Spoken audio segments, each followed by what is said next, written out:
জয়ার তুলনা তো জয়া নিজেই। আমি তাণ্ডবের শিল্পী হয়েও আমি মন্ত্রমুগ্ধের মতো দেখেছি। তাণ্ডব নিয়ে বলতে গেলে এক লাইনে বলতে হয়, একটা অসম্ভব অসম্ভব ভালো মেকিং এর একটা সিনেমা।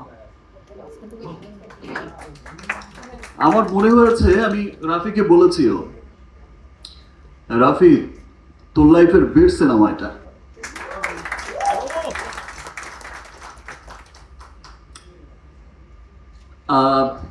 এই প্রোডাকশন, এই যে এই প্রোডাকশন হাউস আছে, এই কোলাবোরেশনের সাথে এটা আমার সেকেন্ড কাজ।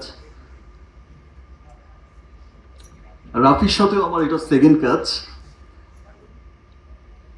আমি যখন ডাবিং করেছি আর দেখেছি সিনেমা, তখনই আমার কাছে মনে হয়েছে ইয়েস, কি বানালো। এবং তাণ্ডব কিন্তু অসম্ভব পরিশ্রমের একটা সিনেমা। তাণ্ডবের ফাইট যেমন অসাধারণ হয়েছে, গান অসাধারণ হয়েছে, স্টোরিও অসাধারণ স্টোরি। আমি তাণ্ডবের শিল্পী হয়েও আমি মন্ত্রমুগ্ধের মতো দেখেছি। Wow, what a film! দেখেই মনে হয়েছে কি চমৎকার সিনেমা। তাণ্ডবের এন্টায়ার টিম, তাণ্ডবের director Raihan Rafi, script writer Adnan সামনে বসা, আমাদের ডিওপি তাহসিন, এবং এই যে আমার টিমও এখানে বসা, এই যে কস্টিউম, এই চমৎকার চমৎকার কস্টিউম করেছে সান, আমার মেকআপ তারেক।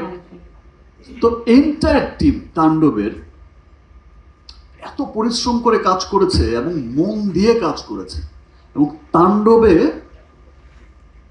এত বড় বড় আর্টিস্টরা এখানে কাজ করেছে, আমার নিজেরই মাঝে মাঝে আমি কি ঠিক করছি, রাফি ঠিক আছে তো আমার, কার কথা বলবো তাণ্ডবে? আফজাল ভাই, এই যে আমার সামনে রাকায়াত ভাই বসে আছে, মুকিত ভাই বসে আছে, লাবলু ভাই বসে আছে, সুব্রত দা, আর আমার পাশে যিনি বসা জয়া, জয়ার তুলনা তো জয়া নিজেই। কি অসাধারণ অ্যাক্টিং করেছে। এবং এই পাশে আরেকজন যিনি বসে আছে, অলরেডি লিচুর বাগান দিয়ে তো পাগল করে রেখেছে সবাই। তো আর সত্যি বলছি, যেটা রাফি অসাধারণ একটা সিনেমা বানিয়েছে, এটা আজকে আমি বলে গেলাম, দুদিন পরেই তো সিনেমাটা মুক্তি পাবে, সবাই দেখবে। আমার বিশ্বাস যে প্রত্যেকটা মানুষ সিনেমা দেখে বলবে যেটা আফজাল ভাই বলল।